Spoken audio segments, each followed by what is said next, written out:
আমরা উড়িষ্যার চন্দ্রনেশ্বর মন্দির থেকে বেরিয়ে এসে তার পাশে একটা গ্রামের রাস্তা ধরে এগিয়ে যাচ্ছি তালসারির দিকে।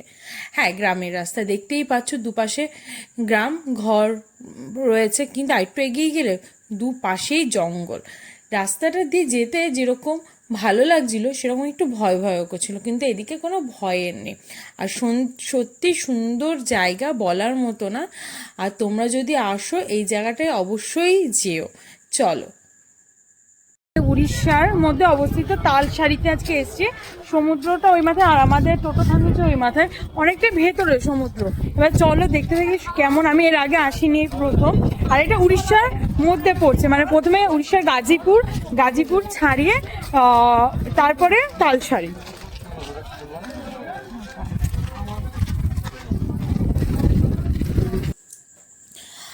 তালসারি জায়গাটা এতটাই সুন্দর যে মনে লেগে থাকার মতো না। হ্যাঁ, চারদিক দিয়ে সমুদ্রের জলে যেন ঘেরা। আর এখানে তো চোরাবালি রয়েছে। এখন দেখছো জলের স্রোতটা কমতে জায়গায় জায়গায় জল, কিন্তু যখন জলের স্রোত আসে এই জায়গাটাও থাকে না, পুরো সমুদ্রের জলে ঢেকে যায়। আর তালসারি কিন্তু লাল কাঁকড়ার জন্য বিখ্যাত। এখানে আসলে তুমি লাল কাঁকড়া দেখতেই পাবে।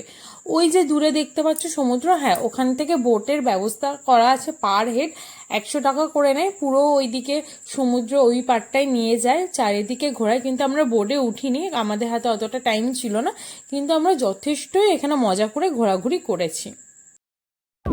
জলটা পেরিয়ে এলাম, মানে ঠিক ওই জায়গাটায় গল্প ছিল।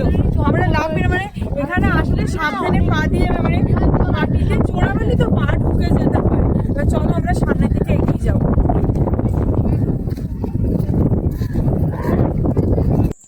এখানে দিচ্ছিল দমকা হাওয়া। এই দমকা হাওয়ার মধ্যে আমরা একটু আনন্দ করে নিচ্ছিলাম, আমি একটু ভিডিও ক্লিপ তুলে নিলাম। আর অবশ্যই তোমরা যদি দীঘাতে আসো, উড়িষ্যার এই তালসারিতে এসো, জায়গাটা খুব সুন্দর, আর ট্রাই করো। এদিকে আমরা তো সমুদ্রের জলের মধ্যে খুব মজা করছিলাম। আর ভিডিওটা ভালো লাগলে অবশ্যই লাইক শেয়ার সাবস্ক্রাইব করে দিও। তোমরা ভিডিও দেখছো কিন্তু সাবস্ক্রাইব করছো না, প্লিজ করে দিও। Tata, bye bye.